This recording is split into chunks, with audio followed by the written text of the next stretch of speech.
بسم الله الرحمن الرحيم الحمد لله رب العالمين والصلاة والسلام على سيدنا محمد وعلى آله وصحبه أجمعين. Amma ba'd, I welcome you to the first of our series of classes entitled Lighthouse. And before I begin, a small disclaimer: I am a bit under the weather, so apologies about my voice. May Allah Azza wa Jal cure all of us that are sick, inshaAllah ta'ala. Today is going to be an introductory session and somewhat of a rambling, if you like, of miscellaneous topics. And I want to begin by pointing out that nobody chooses the time or the era that we are born into. It is Allah's choice on us. We didn't choose when to be born, when to live, which challenges that we face. And the fact of the matter is that the bulk of the trials and tests that are laid out for us deal with issues that are relevant to the time and the place and the geography of where we live. And therefore, every generation has challenges that are unique to that generation. The fact that we're born into it many times blinds us to this reality, and we assume that these challenges are universal. But the fact of the matter is that our generation in particular is facing a unique set of challenges. As the Chinese say, may you live in interesting times. We are living in interesting times. More has changed in the last 100 years of our existence than in the last 100,000 years of humanity. I repeat, more has changed in the last 100 years than in the last 100,000 years of humanity. And that change is exponentially accelerating. The most obvious area of change is technical and scientific. How people interact, global connectivity, technology are simple realities that even I, as a child, could never have anticipated the type of world we live in today. And by the way, the amenities that you take for granted, your daily routine, your daily access to your lifestyle, that you and I take for granted, the access to clean water, fresh fruits throughout all of the seasons, air conditioning, water heating, your car, you're flying in half a day so that you're across the world. You do realize you, as an average middle class modern citizen, is living a more luxurious lifestyle than all of the ancient kings and emperors and pharaohs combined. Your lifestyle is more comfortable than the lifestyle of even the pharaohs and the emperors of old, and you take it for granted.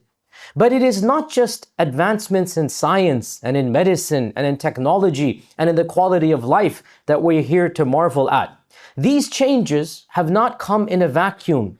They have come amidst social, cultural, and religious transformations. And it is those changes that we as Muslims are navigating and trying to make sense of. And so in today's introductory class, I want to give a bird's eye view of miscellaneous topics. First and foremost, a very, very brief synopsis of how these changes have been viewed by a select group of philosophers and thinkers that I want you to be aware of. In other words, the changes that we're seeing at the cultural level, the religious level, the rise of secularism, the absence of religion in the modern world, the failure of religiosity, of Christianity, these changes, many people are embracing them. Many people are happy at them, but others are wary. And I want you to be aware of a group of thinkers who are not too happy at these changes. And I want to introduce you to names and concepts and ideas that inshaAllah ta'ala will provoke you to do your own research and study. That's going to be our first brief foray. After we summarize some key figures that I think every person who's interested in this topic should be aware of, we will then move on to us as Muslims. How do we navigate these changes? What are some of the areas of challenges that we are going to face? And then Putting these two together, I'm going to conclude today by introducing us to the concept of this class, right? So the changes that have taken place, how they're analyzed, how those changes affect us, what are the areas we're grappling with, and then therefore putting all of this together, the need to that class. And as I said, today's class will be a little bit of an overview and rambling, and that is done on purpose because we have to situate ourselves in why exactly we're here today and what is the content and what is the need to talk about these areas that we are talking about. Now, obviously, the first topic is a brief introduction to some of the key figures that have pointed out these changes are coming at a cost, and these costs are not all positive, they're also negative. A number of key Western philosophers, Western intellectual thinkers have, if you like, foreborn. They have warned of the impending catastrophes that are happening in the Western world, and they point out that unless something happens, the future is not as bright as many claim it to be. And I want to begin by perhaps the first person who was the if you like, the beginning iconic figure to start thinking of civilizational shifts. We go back 300-400 years, a name that not too many of you are familiar with, and yet he is iconic in the Western Hemisphere. It is a historian and a philosopher by the name of Edward Gibbon. Edward Gibbon, in the 1800s, he wrote a magnum opus, an iconic work called The History of the Decline and Fall of the Roman Empire.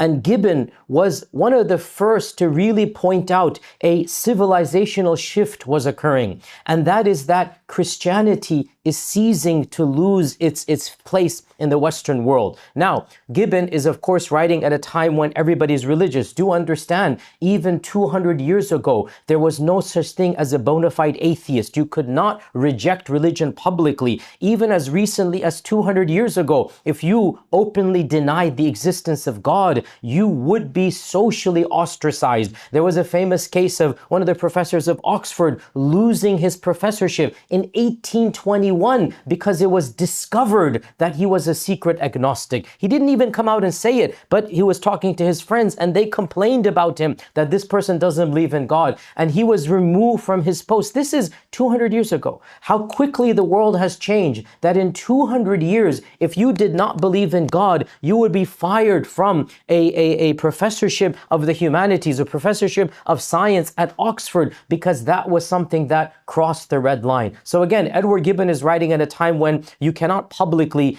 be antagonistic towards religion, and of course outwardly he was a religious person, yet nonetheless you begin to find within his writings a bit of a dismissal of Christianity. He actually believed that Christianity was one of the primary causes that was the cause of the decline of the power of the Roman civilization. When I say Roman here, think of Western civilization. So in the 1700s, in the 1800s, Gibbon is already pointing out that it's because of religion that we've kind of been held a little bit backward. His work reflects an early Enlightenment skepticism towards organized religion, and it provides a gateway for the foundational critique of religion's role in public society. This is the beginnings, if you like, of trying to dismantle religion. And his work is not as much a critique of Christianity per se, because he can't get there yet, but it is more a critique of the institutional role of Christianity and not the theology of Christianity.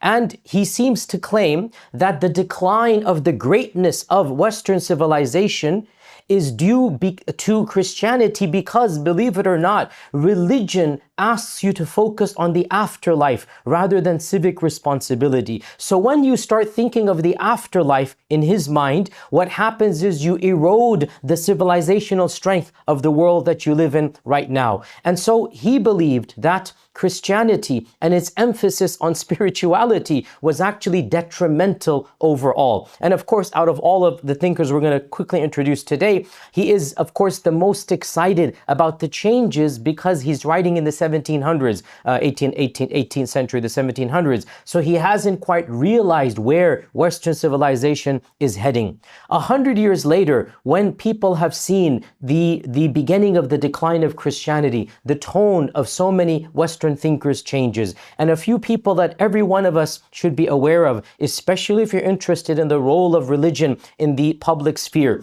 is the famous German philosopher Max Weber, who died 1920. And Max Weber, he wrote his influential work, The Protestant Ethic and the Spirit of Capitalism. And in this work, which actually played a vital role in the revitalization of German philosophy in the continental sphere, and especially here in America. In this work, Weber linked the development of modern capitalism to Protestant values. He claimed that Protestant values brought about the spirit of the capitalist Reformation.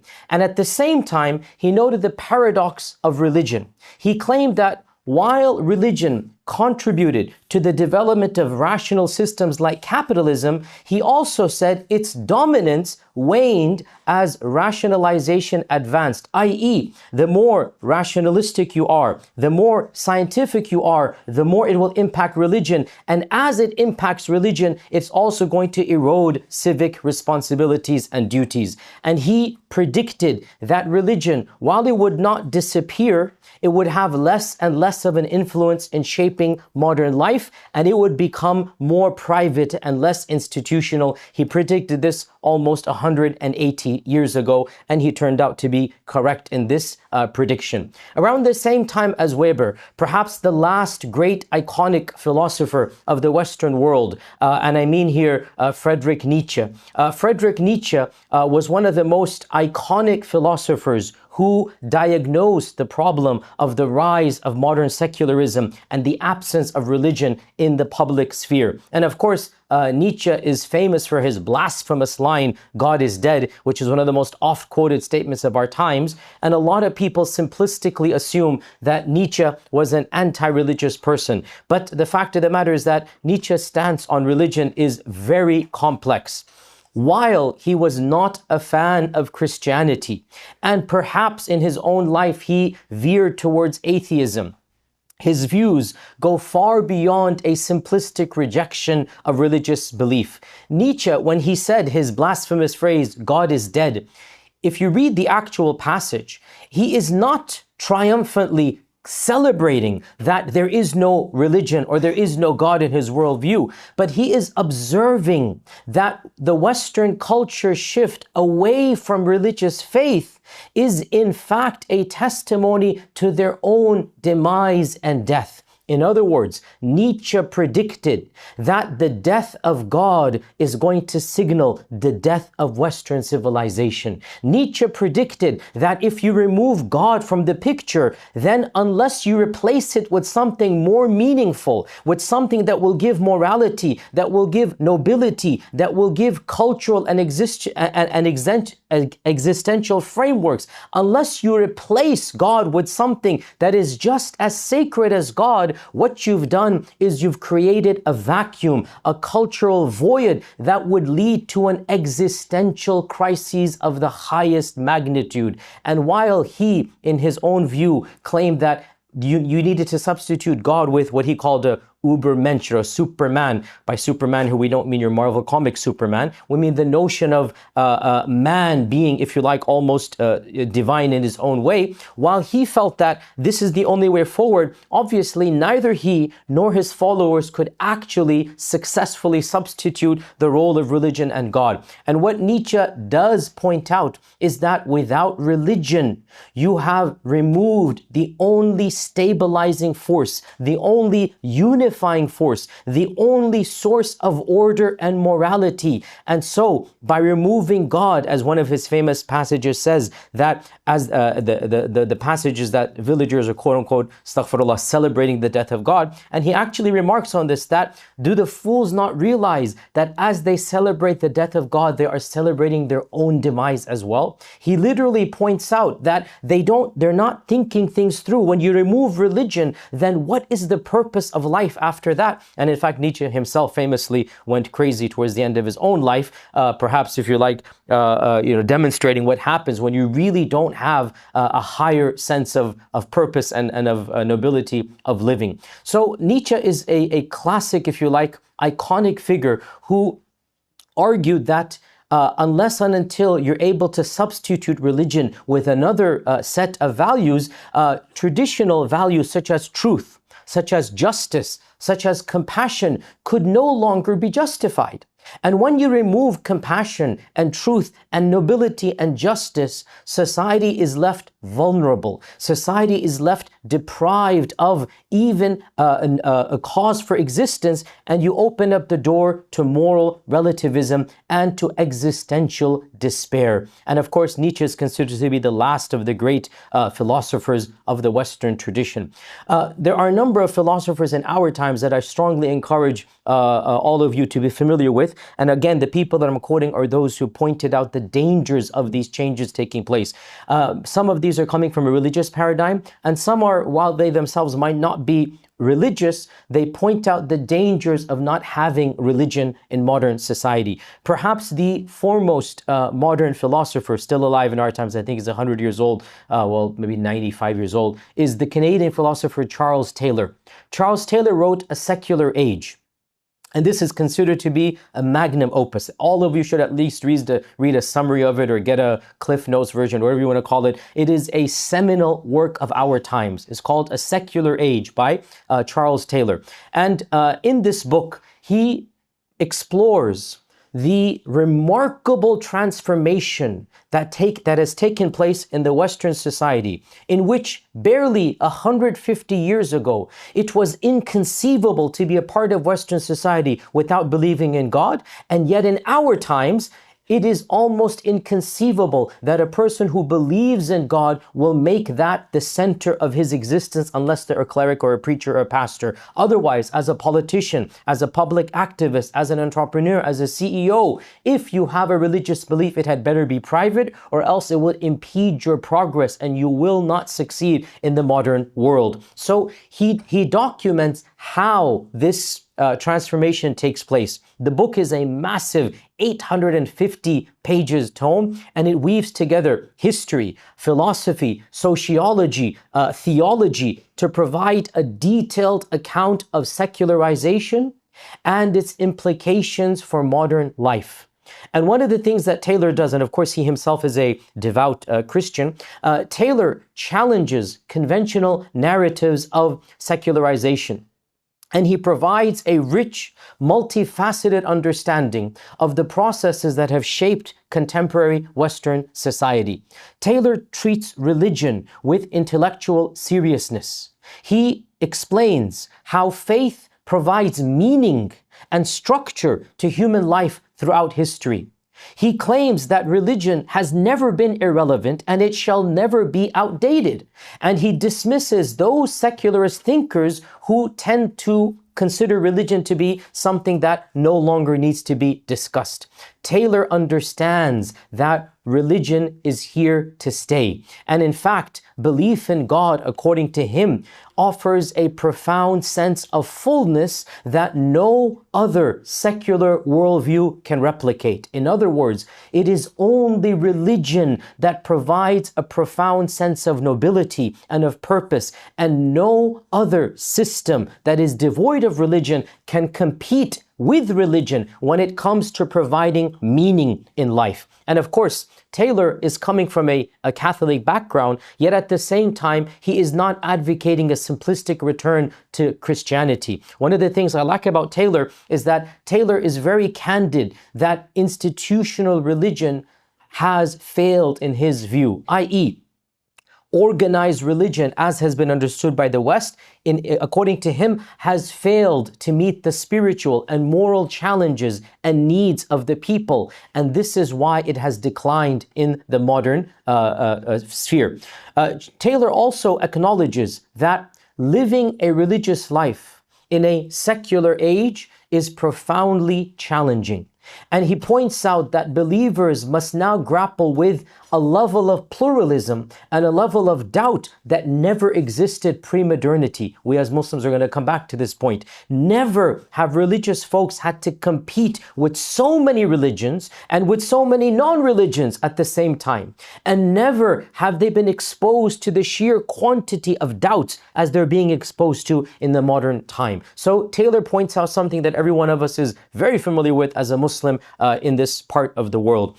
And Taylor also mentions that in order for religion to flourish, it is going to have to adapt to the modern world. In other words, he's not a simple-minded fundamentalist. Taylor understands that the damage that has been done to institutionalized religion will only will have to force religious folks to rethink through their religious traditions if they want to compete in the modern sphere of ideas. You can no longer be a simple-minded fundamentalist, according to him, if you want your religion to advance in the modern world. So Charles Taylor is a very interesting figure for us as Muslims to be aware of and think about. And he's still alive, although he stopped reading and writing for a while because he's so old. But his works really are considered to be of the most important works written of our generation.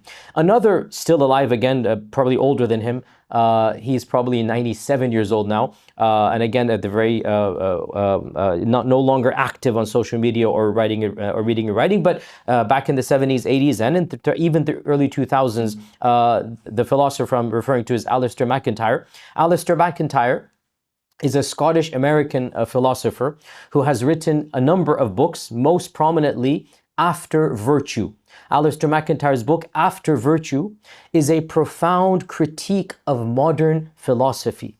And the title itself, After Virtue, he is critiquing the fact that virtue seems to now be something that is gone from the modern discourse. And we need to now rediscover virtue. And he argues that the modern Western world is in a state of disarray, a state of chaos, fragmented by emotionalist reasoning, where moral claims are treated as mere expressions of preference rather than grounded in objective standards. Morality is how you feel. Morality is what you want. Morality is your desires rather than grounded in objective standards of truth. So Alasdair MacIntyre is another great philosopher who is pointing out the moral bankruptcy of the Western world and the fact that religion, now that you've removed religion, you haven't replaced it with something else. Unless you do so, there is going to be a vacuum that is going to bring about destructive elements in the future. Other thinkers as well, just be aware of them. I'm not going to go over them in a lot of detail. The German philosopher Jürgen Habermas is another thinker. Habermas has written quite a lot. Now, he himself, actually, I don't think he himself is religious personally in his own life. Maybe he is, I don't know. But he's more a sociologist and a philosopher who has written extensively on Christianity, on Islam, in the Western context, and realize that in order for the modern world to flourish, there has to be a bridging of gaps between religion and between secularism. Secularism is but one competing set of ideas. It is not the absence of faith. It is a faith in and of itself. So Habermas continues to point out this notion that secularists don't have faith. No, secularists have a different understanding of faith. And at times you can be just as fundamentalist as a secularist as you can as a religious person. You can be a fanatic secularist as you can be a fanatic religious person as well. And so his vision is a post-secular society where secularism and religiosity have to learn to coexist together if they wish to shape a productive future. And so Jürgen Habermas, Jürgen is spelled J-U-R-G-E-N, Jürgen Habermas positions himself as a mediator between faith and reason, between secularism and religious movements, wanting to bring about a pluralism that is healthy for civic society. Another thinker that I believe Muslims should benefit from and be familiar with, these are all in the Western side of the world as well. Obviously, the Eastern side is a different set. We'll come to them later on, not today. Another thinker that I want to introduce you all to is the Catholic philosopher at Princeton, Robert George. Robert George is actually the only one of these that is active on Twitter and Facebook and social media, and he's constantly commenting on modern politics. So if you follow him, you get an idea of a modern thinker who's engaging challenges from a religious paradigm. And Robert George, again, has commented quite a lot, even for, on the Muslim side of things. He himself is a Catholic, but he is very much involved in the Muslim aspects as well. And he has had a number of dialogues with a number of Muslim thinkers in the Western world. Now, all of these thinkers, I believe it is important for us as Muslims to be aware of them, and the one thing that combines all of them, which is why I'm bringing their name up, is that they are pointing out that these changes we're witnessing are not all positive. These changes are potentially dangerous, maybe even destructive. And unless and until we recognize the destructive nature of these changes, it is possible that Western society will no longer exist the way that it exists. And so all of them are pointing out, some in more harsh words than others, the bankruptcy or the vacuum or the lack of a nobility that stems from having removed religion from the public sphere. Now, clearly, therefore, we're all familiar with the fact that these changes are impacting not just Christians, but us as Muslims as well.